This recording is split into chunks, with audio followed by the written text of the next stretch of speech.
Denver 7 On Demand is brought to you by Ferguson and BAC Appliance Center, the best in bath, kitchen, and lighting for your home. I'm Ann Trujillo with the latest from Denver 7. A scathing editorial is dividing Colorado politicians. In it, a former GOP leader calls Rocky Mountain gun owners Colorado's Taliban, accusing them of anonymous threats and smear campaigns.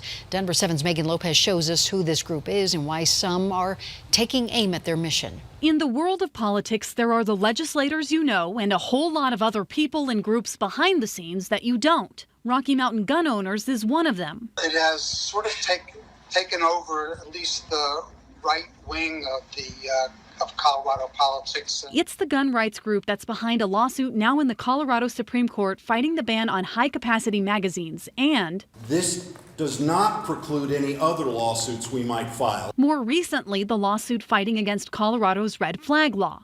It's also funded several recall efforts, like Representative Tom Sullivan's, which failed.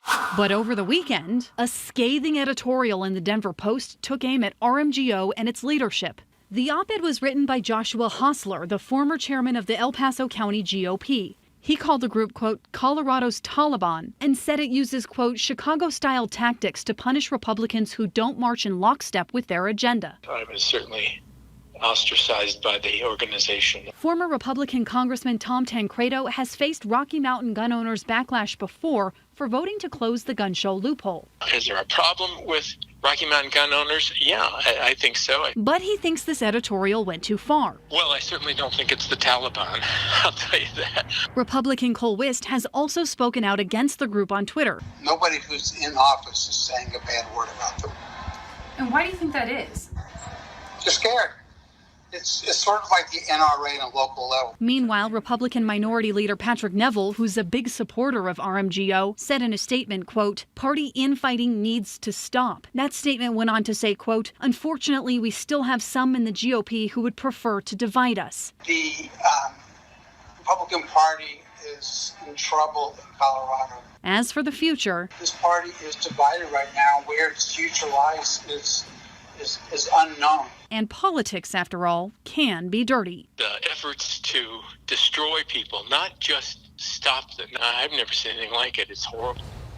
That was Megan Lopez reporting. Now, we reached out to Rocky Mountain gun owners for its response to the editorial. We have not heard back yet. The tubing ban on Boulder Creek has been lifted. The Boulder County Sheriff's Office says the water flows have slowed down to safer levels. If you are going out on the water, you should still be careful. All that snow melt is creating some fast-moving rapids. A Littleton Trail is shut down tonight due to flooding from the Platte.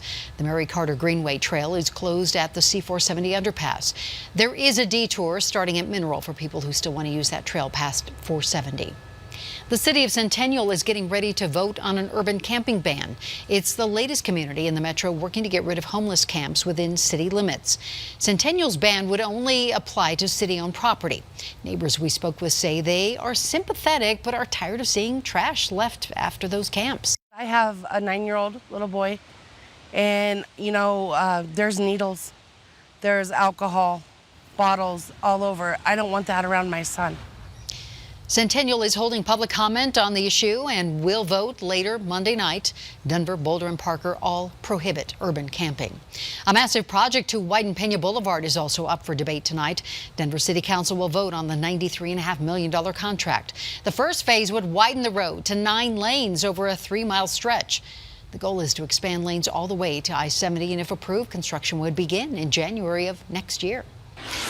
A lightning strike is to blame for a massive church fire in Greeley last night. You can see the flames shooting from the roof. More than 180 people were inside Faith Tabernacle Church when that fire started. And thankfully, everyone made it out safely. We're going to march on. We're gonna make it. We'll do what we got to do because we have an important work that we need to do here in the community. Firefighters were back at the church today monitoring hotspots, and they're still trying to assess the extent of the damage right now. The dreaded summer slide. It's a big concern for some parents. That time out of the classroom could be setting their kids back. Well, studies show kids who don't read on summer break do slip in academic ability. So does that mean keeping kids cooped up? Denver 7's Russell Haythorne is going 360 on how to strike a balance. Artists Artists and musicians have been celebrating this time of year for decades. In the summertime when the weather is high.